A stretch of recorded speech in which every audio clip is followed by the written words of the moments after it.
여러분, 혹시 요즘 소변이 자주 마렵거나 밤에 화장실 때문에 잠을 설치신 적 있으신가요? 그냥 나이 들어서 그런가 보다 하고 넘기셨다면 지금 이 영상을 끝까지 꼭 보셔야 합니다. 왜냐하면 그 증상이 바로 전립선암의 초기 신호일 수 있기 때문입니다. 오늘 제가 소개할 이야기는 서울에 사시는 68세 김철수님의 실제 경험담입니다. 김철수님은 평범한 퇴직 공무원으로 건강에 자신이 있었습니다. 하지만 어느 날부터 소변 줄기가 약해지고 밤에 서너 번씩 화장실을 가게 되면서 이상함을 느꼈습니다. 처음엔 그냥 전립선 비대증이겠거니 했습니다. 주변 친구들도 다 그렇다고 했으니까요. 하지만 6개월이 지나도 증상이 나아지지 않자 마침내 병원을 찾았습니다. 검사 결과는 충격적이었습니다. 전립선암 3기 판정이었습니다. 의사는 말했습니다. 조금만 더 일찍 왔더라면 훨씬 쉽게 치료할 수 있었을 텐데 이미 암이 상당히 진행된 상태라고요. 김철수님은 그 순간 너무나 후회했습니다. 왜 진작 병원에 가지 않았을까? 왜 그냥 나이 탓으로 돌렸을까? 여러분 영상을 보시기 전에 복을 짓는 마음으로 구독과 좋아요를 눌러주세요. 그 복은 당신에게로 돌아옵니다. 전립선암은 국내 남성암 발생률 4위를 차지하는 매우 흔한 암입니다. 미국 국립암연구소 자료에 따르면 60세 이상 남성의 약 15%가 전립선암을 경험하며 이 수치는 나이가 들수록 급격히 증가합니다. 더 큰 문제는 초기에는 증상이 거의 없다는 것입니다. 증상이 나타났을 때는 이미 암이 어느 정도 진행된 경우가 많습니다. 그렇다면 전립선암은 왜 생기는 걸까요?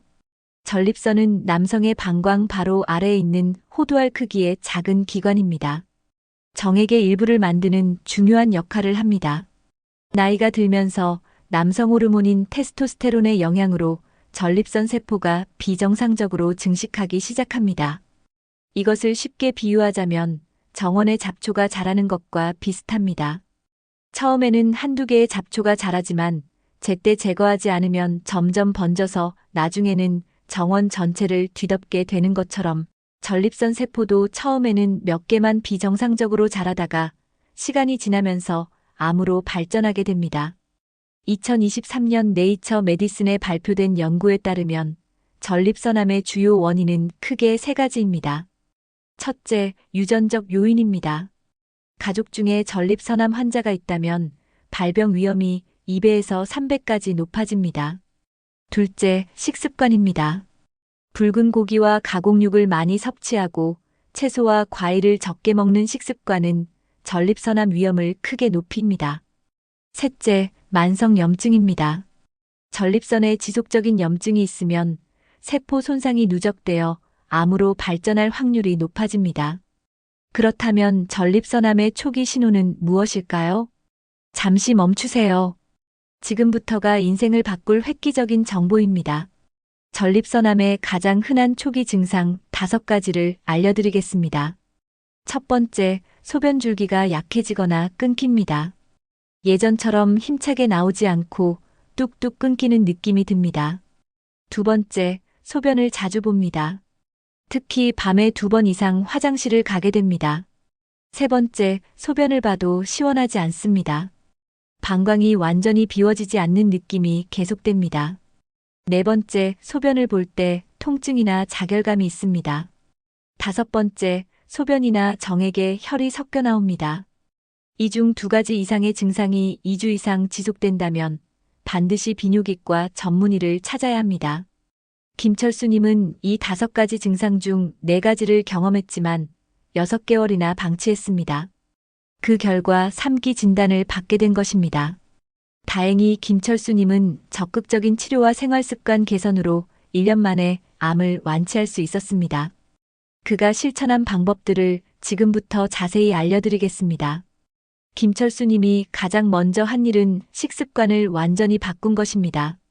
하버드 의과대학의 2022년 연구에 따르면 특정 음식들이 전립선암 예방과 치료에 매우 효과적입니다.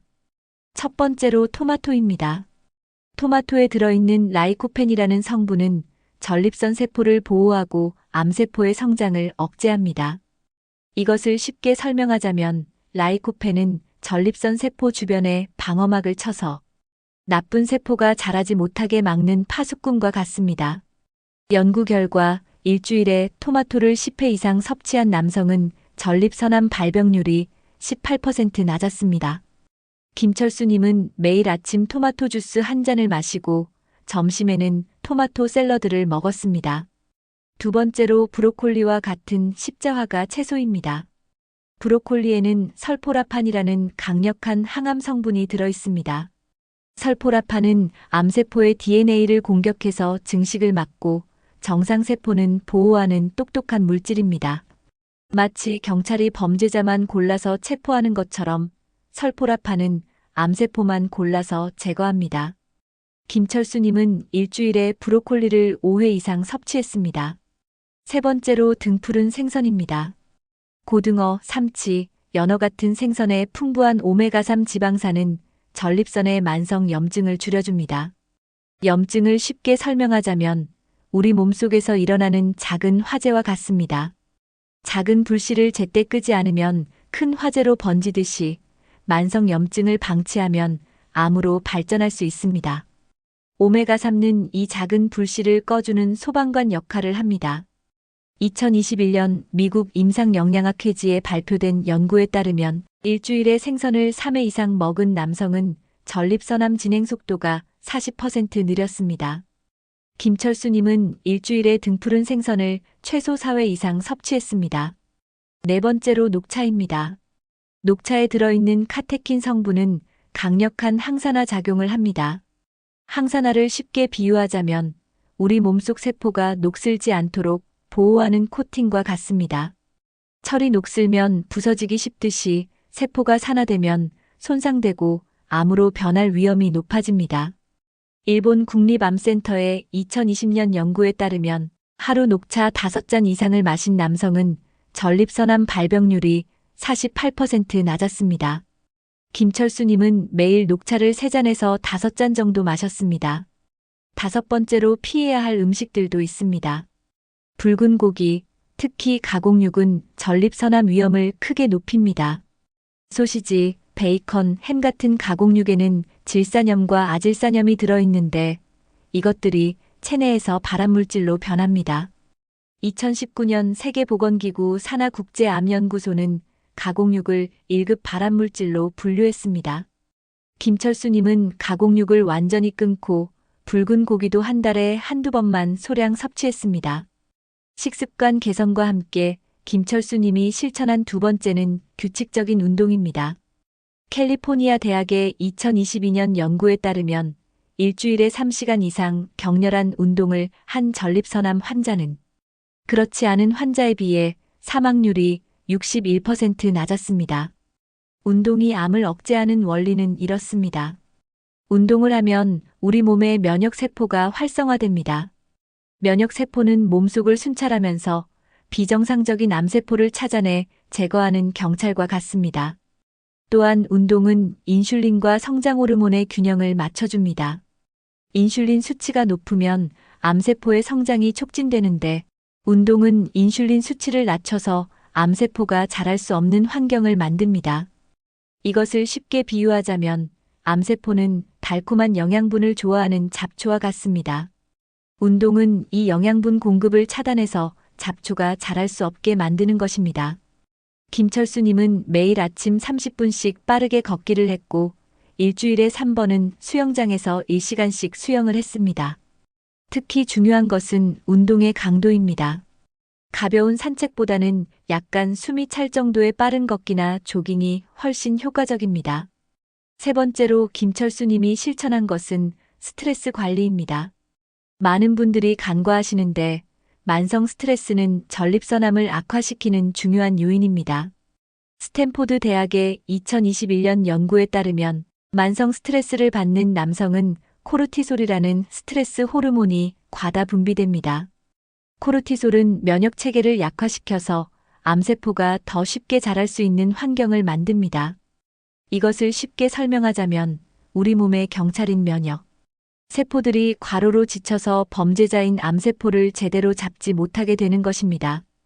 김철수님은 매일 20분씩 명상을 했습니다. 명상은 복잡할 필요가 없습니다. 조용한 방에 편하게 앉아서 눈을 감고 숨이 들어오고 나가는 것에만 집중하면 됩니다. 처음에는 5분도 어려울 수 있지만 꾸준히 하다 보면 20분도 금방 지나갑니다. 연구 결과 8주간 매일 명상을 한 암 환자들은 코르티솔 수치가 평균 25% 감소했고 면역세포 활성도가 35% 증가했습니다. 또한 김철수님은 가족, 친구들과 자주 만나서 이야기를 나누고 웃는 시간을 가졌습니다. 웃음은 놀랍게도 실제로 면역력을 높여줍니다. 일본 츠쿠바 대학의 연구에 따르면 하루 15분 이상 웃으면 자연살해 세포라는 강력한 면역세포의 활성도가 40% 증가합니다. 자연살해 세포는 암세포를 직접 공격해서 파괴하는 특수부대와 같은 존재입니다. 네 번째로 김철수님이 실천한 것은 충분한 수면입니다. 시카고 대학의 2023년 연구에 따르면 하루 수면 시간이 6시간 미만인 남성은 7시간에서 8시간, 자는 남성에 비해 전립선암 발병률이 29% 높았습니다. 수면 중에 우리 몸은 손상된 세포를 복구하고 면역 체계를 재정비합니다. 이것을 쉽게 비유하자면 밤은 우리 몸의 정비소가 가동되는 시간입니다. 낮 동안 혹사당한 세포와 조직을 밤에 수리하고 점검하는 것입니다. 수면이 부족하면 이 정비 시간이 부족해서 고장난 부품, 즉 손상된 세포가 쌓이게 되고 이것이 암으로 발전할 수 있습니다.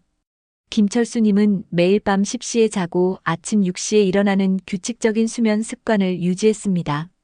다섯 번째로 김철수님이 실천한 것은 정기적인 검진입니다. 이것이 가장 중요합니다. 미국 암학회 권고안에 따르면 50세 이상 남성은 매년 전립선 특이항원 검사, PSA 검사를 받아야 합니다. 가족력이 있다면 40세부터 시작해야 합니다. PSA 검사는 간단한 혈액 검사로 전립선암의 가능성을 조기에 발견할 수 있습니다. 김철수님은 치료 후 3개월마다 PSA 검사를 받으며 재발 여부를 체크하고 있습니다. 조기 발견이 얼마나 중요한지 수치로 보여드리겠습니다. 일기에 발견된 전립선암의 5년 생존율은 거의 100%입니다. 2기도 95% 이상입니다. 하지만 3기는 70%로 떨어지고 4기는 30%까지 급격히 낮아집니다. 김철수님처럼 3기에 발견되어도 적극적인 치료와 생활습관 개선으로 완치할 수 있지만 1기나 2기에 발견하는 것이 훨씬 쉽고 빠르게 치료할 수 있습니다. 그렇다면 전립선암 치료 방법은 어떤 것들이 있을까요? 암의 진행 단계와 환자의 상태에 따라 치료법이 달라집니다. 초기 단계에서는 적극적 감시라는 방법을 사용하기도 합니다. 이것은 암의 성장 속도가 매우 느릴 때 즉시 치료하지 않고 정기적으로 관찰하면서 필요할 때 치료하는 방법입니다. 진행된 경우에는 수술로 전립선을 제거하거나 방사선 치료, 호르몬 치료 등을 시행합니다. 김철수님은 3기였기 때문에 방사선 치료와 호르몬 치료를 병행했습니다. 방사선 치료는 암세포에 고에너지 방사선을 쏘아서 DNA를 파괴하는 방법입니다. 호르몬 치료는 전립선암이 남성 호르몬에 의해 자라는 것을 이용해서 남성 호르몬의 생성이나 작용을 차단하는 방법입니다. 이것을 쉽게 비유하자면 암세포를 자라게 하는 연료 공급을 차단하는 것입니다. 자동차에 휘발유가 없으면 움직일 수 없듯이 암세포도 남성 호르몬이 없으면 자랄 수 없습니다. 치료 과정은 힘들었지만 김철수님은 포기하지 않고 의사의 지시를 철저히 따르며 앞서 말씀드린 5가지 생활 습관을 실천했습니다. 그 결과 1년 후 검사에서 암세포가 완전히 사라진 것으로 확인되었습니다. 현재 김철수님은 건강을 되찾고 손주들과 즐거운 시간을 보내며 제2의 인생을 살고 계십니다. 그는 이렇게 말했습니다. 암 진단을 받았을 때는 세상이 무너지는 것 같았지만 그것이 오히려 제 삶을 바꾸는 계기가 되었습니다. 이전에는 건강을 당연하게 생각했는데 이제는 매일 감사하며 살아갑니다. 가장 후회되는 것은 더 일찍 검진을 받지 않은 것입니다. 여러분은 저처럼 후회하지 마시고 지금 당장 검진을 받으시기 바랍니다. 자, 그렇다면 지금까지의 내용을 정리해서 오늘 당장 실천할 수 있는 3가지 행동 수칙을 말씀드리겠습니다. 첫 번째, 식습관을 바꾸세요. 매일 토마토를 섭취하고 일주일에 브로콜리 5회, 등푸른 생선 3회 이상 드세요. 녹차를 하루 3잔에서 5잔 마시고 가공육과 붉은 고기는 최대한 줄이세요. 이것만으로도 전립선암 발병 위험을 30%에서 40% 줄일 수 있습니다. 두 번째, 매일 30분 이상 운동하세요. 약간 숨이 찰 정도의 빠른 걷기, 조깅, 수영 등이 좋습니다. 운동은 면역력을 높이고 암세포의 성장을 억제합니다. 세 번째, 50세 이상이라면 지금 당장 병원에 전화해서 전립선 검사 예약을 잡으세요. 가족력이 있다면 40세부터 시작하세요. 초기에 발견하면 거의 100% 완치할 수 있습니다. 검진은 귀찮고 무섭게 느껴질 수 있지만 평생 후회하지 않으려면 반드시 필요합니다. 전립선암은 결코 피할 수 없는 운명이 아닙니다. 올바른 생활 습관과 정기적인 검진으로 충분히 예방하고 극복할 수 있습니다. 김철수 님처럼 말입니다. 여러분의 건강은 여러분 스스로 지킬 수 있습니다. 오늘부터 시작하세요. 내일이 아니라 지금 당장 말입니다. 여러분의 가족과 사랑하는 사람들을 위해서라도 건강을 지키시기 바랍니다. 마지막으로 한 가지만 더 말씀드리겠습니다. 전립선암 예방과 치료에 관한 최신 연구는 계속 진행되고 있습니다. 2024년 존스홉킨스 대학 연구팀은 비타민 D 수치가 높은 남성이 전립선암 발병률이 낮다는 연구 결과를 발표했습니다. 비타민 D는 햇빛을 쬐면 우리 피부에서 자연적으로 만들어지는 영양소입니다. 하루 20분에서 30분 정도 햇빛을 쬐는 것만으로도 충분한 비타민 D를 얻을 수 있습니다. 또한 2024년 독일 암연구센터는 셀레늄이라는 미네랄이 전립선암 예방에 효과적이라는 연구 결과를 발표했습니다. 셀레늄은 브라질너트, 참치, 현미 등에 많이 들어 있습니다. 과학은 계속 발전하고 있고 전립선암을 예방하고 치료하는 더 좋은 방법들이 계속 나오고 있습니다. 하지만 변하지 않는 진리가 있습니다. 건강한 식습관, 규칙적인 운동, 충분한 수면, 스트레스 관리, 그리고 정기적인 검진입니다. 이 5가지를 실천하면 전립선암뿐만 아니라 대부분의 암과 질병을 예방할 수 있습니다. 여러분의 몸은 여러분이 가장 소중히 다뤄야 할 자산입니다. 돈은 잃어도 다시 벌 수 있지만 건강을 잃으면 모든 것을 잃는 것입니다. 김철수 님이 암투병 중에 깨달은 가장 중요한 교훈이 바로 이것이었습니다. 건강할 때 건강을 지키는 것이 가장 쉽고 현명한 선택입니다. 지금 이 순간부터 여러분의 건강을 위해 투자하세요. 오늘 말씀드린 3가지 행동 수칙을 종이에 적어서 냉장고에 붙여두고 매일 확인하세요. 식습관 바꾸기, 매일 운동하기, 정기 검진 받기. 이 3가지만 지켜도 여러분의 미래는 달라질 것입니다. 늘 건강하시고 행복하십시오. 오늘 영상이 좋으셨다면 다른 분들도 보실 수 있도록 좋아요 한번 눌러주시고요. 다음 이야기도 놓치지 않으시려면 구독도 부탁드립니다.